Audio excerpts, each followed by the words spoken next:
What's good, everybody? Appreciate you checking in. Hope you guys had an amazing Thanksgiving. I know I did. Spent it with my beautiful wife and kids. Had some amazing food, and obviously spent a lot of time watching some football. So my wife, my kids, they handled it down with the food, with dinner. I got out there and did a little bit of barbecuing. My kids, love some chicken wings, so threw those on the grill, and so just had an amazing day. And I hope you guys did as well. So let's jump into Week 12. This is my scouting report. We got Kansas City coming into Allegiant Stadium Sunday afternoon, and this is a big one. This is a must-win for the Raiders, as we have basically must-wins from here on out. So I'm going to hit you with my injury report. I'm going to give a little bit of breakdown of how I think both of our teams, the Raiders and KC, kind of how our situations are going into this game. I'm going to hit you with a couple matchups to look out for throughout the game, my keys to victory for both offense and defense, and I'm going to end it with a little bit of Raiders trivia. But before we do, if you could please subscribe, like the video, and turn on those notifications. And if you do any of those three, if you could please like the video. That helps me out a lot. So let's kind of get into it. We're coming in 5-6, right? Just come off a loss to Miami, a tough loss. KC 7-3, coming off of a tough loss against the Eagles. And so KC, in my opinion, I think they got a lot more to lose than they have to gain playing us, and we're the complete opposite. We got a lot to gain and not a whole lot to lose, in all honesty, with our situation. So let's look at the injury report. Some of the key injuries on the Raiders side, right? Colton Miller, he's still questionable. We hope he can come out. He didn't play last week, and he is going to be huge to one of my keys to victory that I'll touch on a little bit later. But Colton Miller, he's still questionable with the shoulder injury, but he has been limited, so he might be a game day decision. You got Marcus Epps that was out last week. He's still dealing with that neck injury. He has been limited participation in practice. So, again, another game time situation. It's Friday evening when I'm making this video, so make sure you follow me on all my social media channels at Real Raider 805 on Facebook, Twitter, or X, Instagram, all those, and I'll drop the injury report Sunday morning, the day of, so you guys are full on that. So hit me up on all those social media channels. And then the biggest one, Maxx Crosby. Maxx Crosby has not participated in any in all practices all this week. So I'm not sure what that means, to be dead honest with you. He is one of those guys that Maxx Crosby just does not miss games. He doesn't. I haven't really seen much of a nagging injury at all in the past weeks, and so I'm not sure why this is popping up. But we'll have to see. We'll have to see. He's going to be a game time decision. I hope he comes out and plays because, look, we need him. If we stand any chance against Kansas City, he's got to be there. He is the heartbeat of this entire team. So, again, look out for my final injury report on social media, so follow me there. And then let's look at the Chiefs side. Mecole Hardman, he's out with a thumb injury. And then we got Jerick McKinnon. He's out with a growing injury. So both those guys are out. Jerick McKinnon is probably the worst one out of the two. Mecole Hardman, he came in basically mid-season off of free agency. And so even though he's been on the Chiefs before and he understands the system, he's got chemistry with Patrick Mahomes, I don't know if that's going to be too big of a blow to the Chiefs. But I think Jerick McKinnon could possibly be a bigger blow because he's a great third down back. He really has been a kind of a lifeline, a good check down option for Patrick Mahomes in the past to kind of get himself out of that third and long type of situation. So I think that is a little bit of a hit. But so far, based on the Chiefs' injury report, it's really not too bad going into this game for them. So let's kind of break this game down. Let's look at our team first, the Raiders. Right, we're coming off a tough loss against Miami. This is the first game where we've had some questionable calls. Right, at the end of the first half against Miami, they tried to play really conservative between Bo Hardigree and Antonio Pierce. They played conservative. They went for the field goal, instead of trying to go for that kill shot at the end of the first half, which I think they should have. We had over a minute left, in the first half. The defense uh, created a massive turnover uh, by Miami, and we really had an opportunity to put some points on the board, and Miami was going to get the ball in the second half. So I think it was an opportunity missed. And then we went for it on two different fourth down situations where, in my opinion, I think we should have kicked the field goal. But, with a rookie quarterback, I think you take the points as you can get them. I understand Miami has a potent offense and they can score at any time, but our defense was doing really well. So, look, we're coming off of a game that had some questionable calls between Bo Hardigree and Antonio Pierce, and we just got to see how they do. We got to see how they recover off of that because, again, this is their job interview. The remaining games on the season is basically their job interview, so we got to see how they're going to basically come back off of those calls. And you're facing right now our number one division rival in the Kansas City Chiefs. So that's kind of how we're coming in. In Kansas City, they're coming in as a completely different team than we have ever seen before. This team looks like they've done a complete 180, where usually it's their offense that's just scoring, 3 or 4 touchdowns a game, moving the ball at will. Their defense is struggling. They're allowing, 20, 30 points, and it becomes a shootout. Right now, it looks like this defense is carrying this football team. And so, and again, like I said before, Kansas City has basically everything to lose and really nothing to gain, right? If they beat us, well, guess what? It was expected. I think they're 10-point favorites in this game. They beat us. They're going to go on next week like nothing's changed. I mean, you did what you were supposed to do. You beat us. We got an interim head coach, interim offensive coordinator, a rookie quarterback. Our situation is a mess right now in Vegas. You beat us, it's not that big of a deal. And so you lose to us. If you lose to us, I think there might be a little bit of panic to set in Kansas City. And the reason why I say that is for the last 5-6 years, ever since Patrick Mahomes has been with Kansas City, they've kind of had a vice grip on the AFC West. They've had a vice grip on this division. And you look what's happened this year, right? Offense is not clicking. They're struggling. They had a really close one against the Broncos early in the season, and the Broncos ended up beating them. They've always had battles with the Chargers. The Chargers have always been a tough one. If they lose to us, I think that vice grip that they have had on the AFC West is going to start to loosen pretty substantially. And it could cause them to go in a little bit of panic mode because I don't see them really getting out of this slump that they had. Now, I say slump, right? And this is where it's tough. One of the things that Patrick Mahomes has always done since he's been with Kansas City is if he's struggling, if he is in some sort of slump for some damn reason, he decides to get out of it against the Raiders. I don't know what it is there is just a renewed confidence that Mahomes gets when he plays the Raiders and he decides just to go off. We cannot have that happen. We cannot have that happen. Last year, Travis Kelce, went off for, not 1, not 2, not 3, but 4 touchdowns in a single game. We need to not allow that to happen, plain and simple.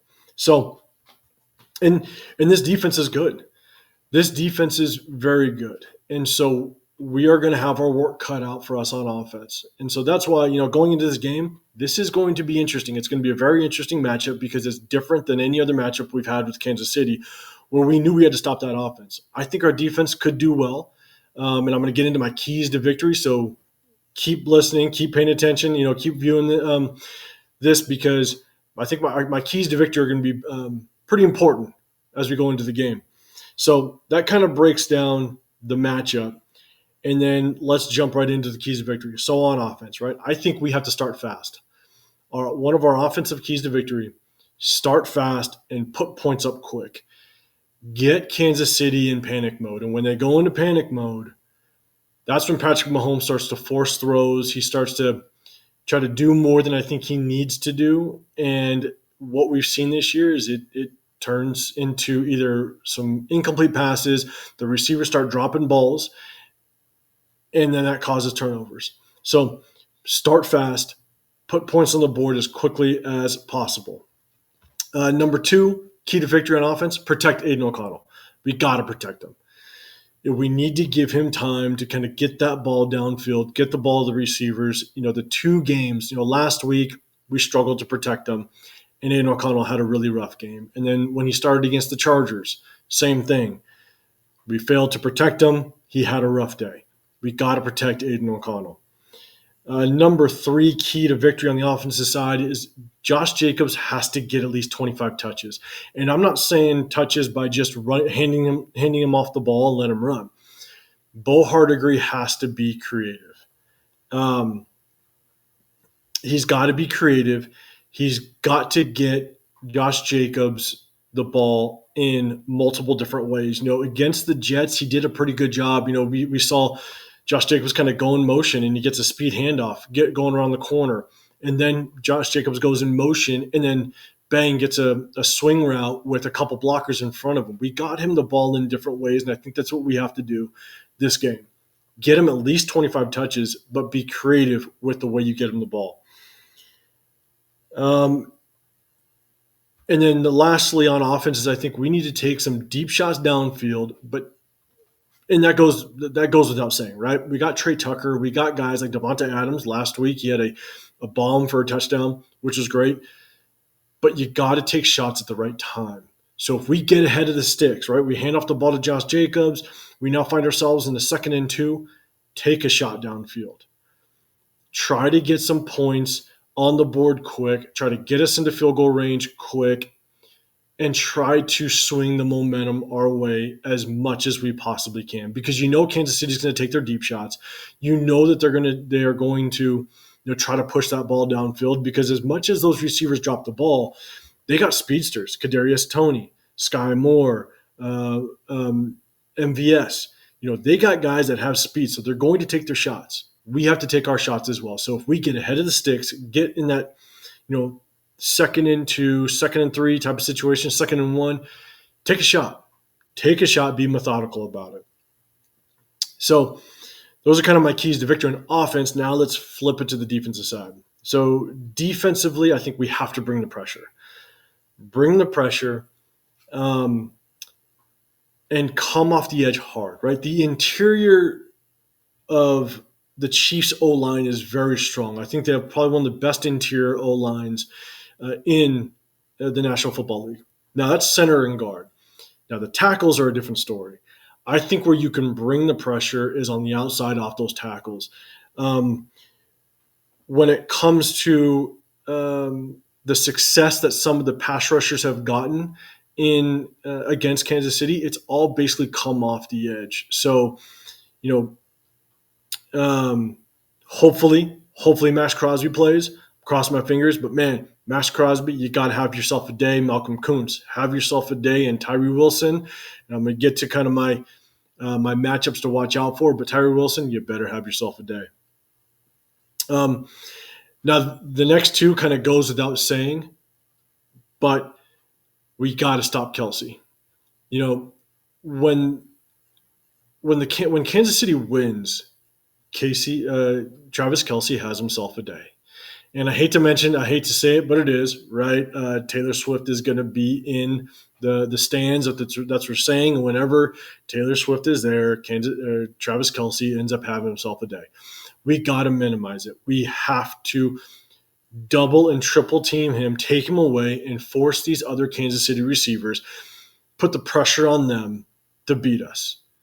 And then once you do that, right, once you shut down Kelce, once you force the other receivers to make plays, which they haven't all year long, once you force them, now you got to watch out for Isaiah Pacheco, because Isaiah Pacheco is the next threat. Because when things are going wrong, they end up just handing that ball off, and he's a hard runner. I mean, this guy, literally, the way he runs looks like he is going to run through a brick wall. You have to stop him. Those are their two best offensive players outside of Mahomes. But Travis Kelce and Isaiah Pacheco, that's their offense. You got to shut those two guys down. So first shut down Kelce, then shut down Isaiah Pacheco. Uh, and lastly, um, you got to minimize the big plays in general. Okay, minimize big plays in general, obviously, but you have to minimize the big plays by Mahomes on the ground. When plays fall apart. When Mahomes has to use his legs, when he's got to get out, roll outside the pocket. He makes so many great plays just with his legs that extend plays. It's like a boxer just taking on a million body shots during a match. They don't look fancy. They're not the big knockout shot, but they wear you down. And that's what Mahomes does with his legs. You can stop him on 3rd and 7. Coverage on the back end, linebackers, defensive backs are doing a great job. Covering those receivers downfield. And all of a sudden, what does Mahomes do? He takes off and gets that first with his legs, and now the chains move. It's just deflating. And so, in order to do that, you got to come off the edge hard, but you D-line, and this is what I didn't see. This is what I failed to see last week as well as against the Jets, is you have to stay in your lanes. You got to stay in your rushing lanes between the DNs and the interior D linemen. Stay in your running lanes and don't allow Mahomes to just get a free lane either up the middle or kind of get outside and move around. Stay in your passing lanes. So those are my keys to victory on the offensive defense. And let's look at real quick some keys, some key matchups to look out for. So number one is I want to watch our edge rushers versus their offensive tackles. You got Donovan Smith, which is the left tackle for Kansas City, and you got Juwan Taylor on the right side. Maxx Crosby, again, if he plays, is probably going to be going against Donovan Smith. And I got to see Maxx Crosby just have a day, right? He is going to be motivated to get after Patrick Mahomes, as he always is. Come after him hard, man. Obviously, Malcolm Koonce is going to get his reps, and I want to see him continue to do what he's been doing all season, which is, pressuring the hell out of quarterbacks, and then getting there at times, which is great. But here's the big one. Tyree Wilson, you need to finally show up. This is a division rival in a massive game. If you're going to justify your first-round draft pick this late in the season, this is your game to do it. This is your game to do it. Tyree Wilson, I want to see you get 1 to possibly 2 sacks this game and show that your first round, your top 10 draft pick was well worth it. Get after it. So that's one of my keys I want to watch is Tyree Wilson against Juwan Taylor, which is their right offensive tackle. The second one is now Marcus Epps. I don't know if he's going to play, but if he doesn't, then Isaiah Palomau, he's going to come in. I want to see them against Travis Kelce because, again, one of my keys to victory on the defensive side is we've got to shut Travis Kelce down, which means Marcus Epps or Isaiah Palomau will most likely be on him. I want to see that matchup. We got to shut him down. I want to watch that matchup all day. And lastly, this is kind of a hard one to truly evaluate, but we'll see because the end score will dictate it. Is Bo Hardigree, our interim offensive coordinator, versus Steve Spagnuolo, the Chiefs defensive coordinator. I want to see how Bo Hardigree dials up a game plan against this good Kansas City Chiefs defense. We've now gone up against multiple good defenses. Giants, pretty good defense. Jets, very good defense. Miami, very good defense. And now we're going against the Chiefs, which is a good defense. I got to see Bo Hardigree. Again, as much as Antonio Pierce, this is his interview, this is also Bo Hardigree's interview. This is his time to show that he can step up to a stage this big. Now, he's been thrown into it. It's not a great situation to be thrown into. But, man, you need to just take advantage of the opportunity that's in front of you. So I want to see him dial up some creativity. It doesn't need to be flashy. It doesn't need to be, these spectacular plays. You got to maintain the time of possession, and you got to prove that you can move the ball in this Kansas City Chiefs defense. So I want to see what he dials up. because we need it. We need against a division rival. So, guys, I appreciate you. Last but not least, let's hit you real quick with a little bit of Raiders trivia. So down on the screen, who is the all-time leading scorer in Raiders franchise history? Please put your comments, your answers in the comment section down below. I appreciate you guys sticking with me. Again, if you could, please subscribe. If anything, like the video. Just like the video. It'll help me out. And turn on those notifications if you want to know when I drop more videos. Enjoy the game. Enjoy the rest of your weekend. And guys, look out for my instant reaction video after the game. So I will see you guys then. I'll put that video out. Enjoy the game. Let's go Raiders. Let's beat up on those Chiefs. And I'll see you guys Sunday night. I'm out.